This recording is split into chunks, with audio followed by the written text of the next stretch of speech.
Bem, eu vou explicar também de novo as narrativas e a verdade. O teto de gasto foi muito mal construído. Foi muito mal construído. Por exemplo, no primeiro ano não tinha doença nenhuma e nós pedimos uma exceção ao teto. Por uma razão. O teto é para impedir o inchaço da máquina pública que os governos anteriores fizeram. Então, os governos anteriores foram inchando a máquina pública, contrataram 160 mil pessoas, deram aumento de 50% acima da inflação por funcionalismo, ganhando 3 vezes mais do que alguém que trabalha aqui abaixo pagando imposto para financiar a máquina pública. Ou seja, em vez de a máquina pública servir o cidadão brasileiro, era o contrário. Os brasileiros é que serviam a máquina pública, com salários muito mais altos, com concurso público toda hora. Então, a máquina pública estava sofrendo um inchaço. Então, o governo anterior colocou um teto, mas fez um teto que não colocou nem parede e nem consertou o chão. Imagina você... O governo anterior que fez isso? Foi o governo Temer que botou o teto. Tá. Então, o governo botou um teto. Imagina uma casa com um teto sem parede, ou seja, o teto vai cair na sua cabeça. Parece o Vinícius de Moraes, uma casa muito engraçada, não tinha teto, não tinha nada. O piso sobe, não tem parede, não dava nem para você ficar numa rede.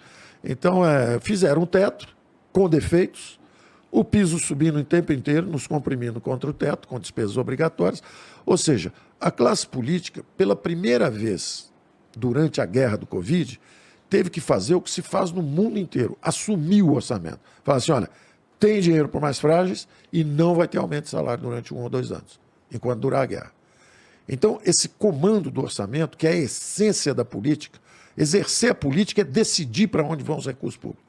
No Brasil, 96% do dinheiro está carimbado, vinculado, e tem a maior ferocidade numa disputa de 4%. Todo mundo xingando todo mundo ladrão por causa de 4% do PIB, 4% do orçamento. Então, não é razoável. Bom, mas de qualquer forma, voltando à sua observação inicial, tinha um teto lá. O teto é para não deixar o governo federal inchar. Ele se aplicava ao governo federal, para não inchar. No primeiro ano, nós queríamos retomar a extração de petróleo, que estava paralisada há 8 anos. Aliás, o que nós fizemos foi justamente desentupir tudo que estava entupido, né? Nós estávamos sem acordo comercial com a Argentina há 8 anos, que era o Mercosul, fizemos o acordo, tudo no primeiro ano.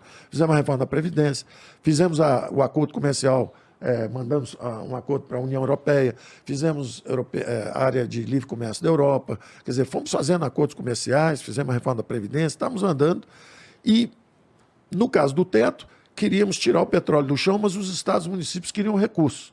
E diziam, olha, nós só vamos deixar aprovar aí essa retomada dos leilões de petróleo se vocês destinarem uma parte para nós. Ora, o nosso programa, da mesma forma, o nosso programa era mais Brasil, menos Brasília.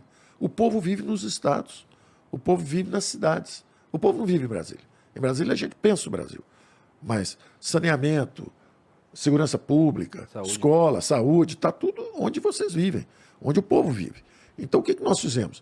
Nós, de moto próprio, vontade nossa, queríamos repassar dos 90 bilhões que nós receberíamos pelo petróleo, nós queríamos repassar 20 bilhões para os estados e municípios. Então, nós abrimos o teto para diminuir o governo federal. E todo mundo, furaram o teto. Ou seja, bobagem.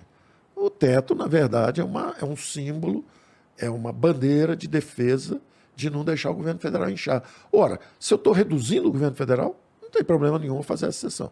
Então foi no primeiro ano. Segundo ano, furaram o teto de novo, destruíram o arcabouço fiscal. Fake news.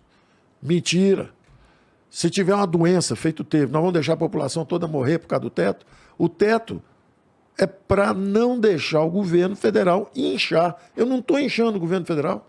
Eu estou dando dinheiro para a população brasileira, para salvar a população brasileira. Sabe o que aconteceu com nossos gastos? Saíram de 19% do PIB para 26,5% para ajudar a população brasileira. No ano seguinte, 18,7%. Voltou tudo. Quer dizer, então, nós furamos o teto, tipo Papai Noel, pô, desceu para ali para entregar presente para todo mundo, subiu de novo. Fizemos uma chaminézinha para entregar presente para todo mundo. Então, furaram o teto, sim, mas o governo federal é o primeiro que vai sair gastando menos do que quando chegou. Então, nós cumprimos a nossa missão, salvamos a população brasileira, 68 milhões, Empregos. Importante dizer isso também, porque está cheio de fake news. Primeiros 60 dias da nossa guerra, eu dizia para vocês, antecipamos primeiro as camadas de proteção para os idosos, antecipando o 13º de aposentados e pensionistas, antecipamos o abono salarial, que é quem ganha até 2 meses salário mínimo, são os mais frágeis também, antecipamos tudo, postergamos os impostos, ninguém precisa pagar imposto durante um bom tempo, bar, restaurante, todo mundo que estava com dificuldade. Fizemos uma série de medidas, depois desenhamos o auxílio emergencial e aí fizemos o benefício emergencial, que também foi o seguinte, perdemos 1 milhão de empregos em 60 dias. Dali até o fim do ano recuperamos 1 milhão de empregos, porque criamos justamente o auxílio de um lado e do outro lado o benefício que dizia o seguinte, se você está querendo demitir alguém, não demita. Por exemplo, restaurante. Já que não tem ninguém vindo almoçar no restaurante por distanciamento social, vamos fazer o seguinte, em vez de 8 horas de trabalho, vamos trabalhar 4 horas. 2 horas antes do almoço, 2 horas antes do jantar. Prepara a refeição, serve sua vizinhança, depois fecha de novo. E depois volta 2 horas antes do jantar, prepara o jantar, serve a vizinhança, fecha de novo. Pague metade do salário e nós pagamos outra metade. Com isso, nós conseguimos preservar 11 milhões de empregos. Do fundo do poço, que foi julho de 2020, quando nós perdemos 1 milhão de empregos, do fundo do poço até hoje, nós criamos 16 milhões de novos empregos. 16, mais do que Estados Unidos, Inglaterra e Alemanha juntos. Pega as 3 maiores economias lá do país avançado, junta eles todos, eles não conseguiram criar tanto emprego quanto nós.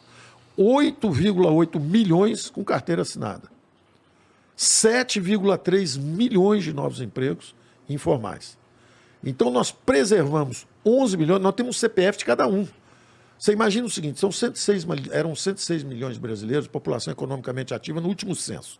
46 milhões tinham carteira assinada, 40 milhões eram informais, são os invisíveis que nós descobrimos, e que era a obsessão do presidente. Nós temos que ajudar esse pessoal. Como é que fica o pai de família que sai, vende uma garrafa d'água num jogo de futebol e leva comida à noite para o pessoal? Como é que a turma vai comer se ele não tem jogo de futebol, tem ninguém no sinal para ele vender uma garrafa d'água? Nós temos que proteger essa turma. Desenhamos o auxílio emergencial. E quando começaram as demissões em massa no setor formal, nós criamos o benefício emergencial.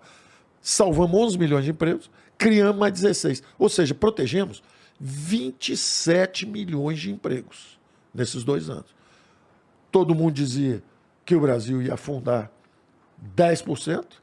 Bom, as previsões do FMI, a FMI veio ao Brasil, tanto nós mandamos a missão do FMI embora. Quando acabou a confusão toda, eu falei, você atrapalhou mais do que ajudou, pode ir embora, todo mundo passear. Gosta de goiabada, gosta de ver jogo de futebol, é bom vir para o Brasil, tem praia, tem tudo, mas vocês não estão ajudando a gente. Vai embora, não precisamos de vocês. Fechamos a missão deles aqui. Não tem uso. Atrapalhou na pior hora. Quando nós precisávamos de ajuda, foi a hora em que fizeram previsões catastróficas. Chegaram aqui, o PIB vai cair 9,7. Bom, resultado, quem caiu 9,7 foi a Inglaterra, quem caiu 8,7 foi a Itália, quem caiu 7,8 foi a França, quem caiu 5,6 foi a Alemanha, quem caiu 4,5 foi o Japão, e o Brasil caiu 3,9 só. Aí eu falei, e agora vai voltar em V, vai voltar com força. O ministro Paulo Guedes está falando em V, só se for V de virtual, brincando com o nosso esforço de manter a moral da tropa, manter a firmeza da economia, porque nós somos átomos que raciocinam. Se todo mundo ficar deprimido, a economia desce. Se a gente tiver um comportamento forte, acreditar na nossa própria força, trabalhar, a coisa anda. Resultado, o Brasil voltou 4,5%. Esse ano, todo mundo dizia que ia ter recessão, vai cair 1,5%, vai cair 1%. Eu ia às reuniões lá fora, no G20, em Washington, em Davos, na Suíça, em Paris, na OCDE, e eu dizia, vocês vão errar, vocês estão subestimando o Brasil, vocês vão errar. Resultado, o Brasil voltou com força, 4,5%. Esse ano, que previam que o mundo ia crescer entre 4% e 5%, e o Brasil ia ter uma recessão de 1,5%, eu no final do ano passado falei, olha, vocês vão passar o ano revendo o crescimento do Brasil para cima, vão passar o ano revendo a inflação do Brasil para baixo, vão passar o ano revendo o crescimento de vocês para baixo, e a inflação de vocês para cima. Exatamente o que está acontecendo.